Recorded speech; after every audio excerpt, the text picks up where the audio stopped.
just wanted to chat you through some of the reasons that we would use different email sequences.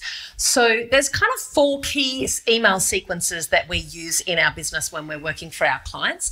The first of those is going to be the delivery of their opt-in, their free gift, appetizer, lead magnet, whatever you want to call it. So somewhere along the lines, you've put an ad out there and they have come along and said, yes, thank you, I will have that thing. It might be an ad or it might be organic social media content, in fact. And so they've said, yes, please, I will have that. And they've given you their name, email address and phone number. On the other side of that, we need to then deliver that to them. So it's going to be something that comes out of your CRM and customer relationship management database is what I'm talking about there. And it's delivered to them via email. So the first email is always going to be the delivery email. So it's going to have the thing that they have opted in for attached. You're then going to follow up with 2 or 3 emails after that to make sure that they've received it and that they've consumed it. And if you want to, then try and seed and upsell them into the next step that you want them to take in the journey with you. So that's the first email sequence, is the delivery email sequence. The next one that we really often use is the welcome sequence. So once they've landed in your CRM, it's really great to kind of welcome them to your community and give them some sort of understanding of what it is you do, why you do it, how your team's a part of it, all of that. So a video in this one is really good for the first one, and then I would follow it up with 3 more emails. The second one would be maybe something like, here are some of our most popular videos and blogs on this topic that you're also interested in. The third email could be something along the same lines, but a different form of media. And the fourth email in that one is a really great opportunity for you to get some market research on why your client or your prospect has chosen to engage with you, and give you their name, email address and phone number. So I often ask in this one, so what's your biggest problem right now to do with X? It's great because they write back in their own words, which you can then take and use in your marketing front end, what their biggest problem is right now. And it also gives you the opportunity to then type them back an email and start engaging with them and perhaps take them through to a sale. So that's a really great sequence to any time somebody comes into your database, to start the process of nurturing them and positioning yourself as the expert and the leader, and in fact becoming tribe famous amongst your community.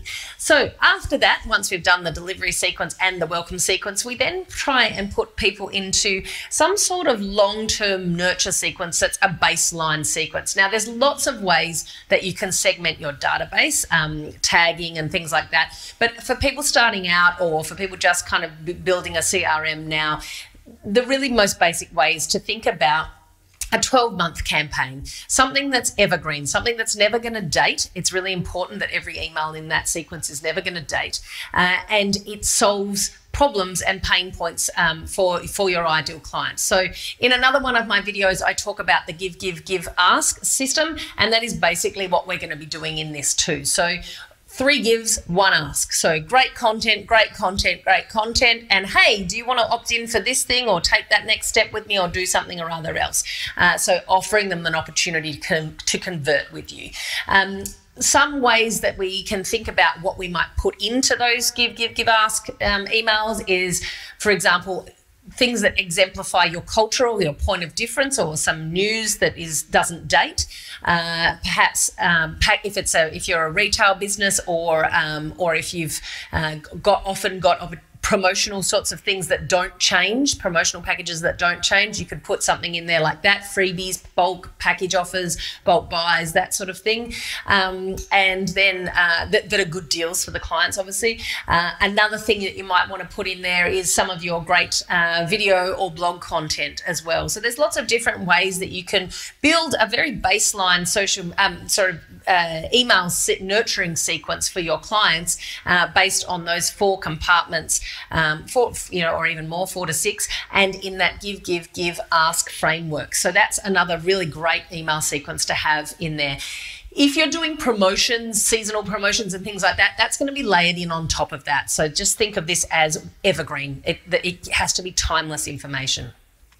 The last sequence that is always crucial is a remarketing sequence. So often when we're building conversion funnels in our business for our clients, we're thinking about the exact customer journey that they have taken. So if you want to understand more about customer journey, go and watch my video where I talk about the kind of wavy line customer journey.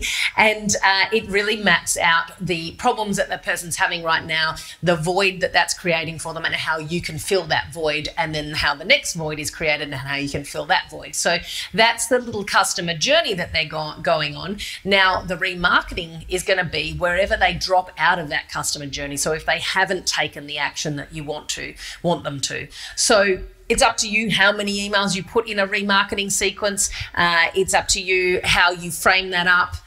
We've got some templates that you're absolutely welcome to hit us up for and have a chat with us about how we might be able to help you with some remarketing sequences and in fact, all of the sequences in your business.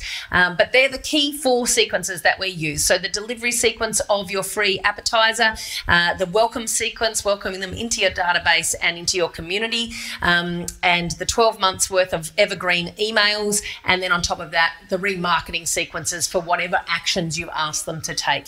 So that might kind of give you an idea of the basics of email marketing. And despite maybe popular opinion, email is definitely not dead, and it is still very worth taking on those processes and implementing them in your business.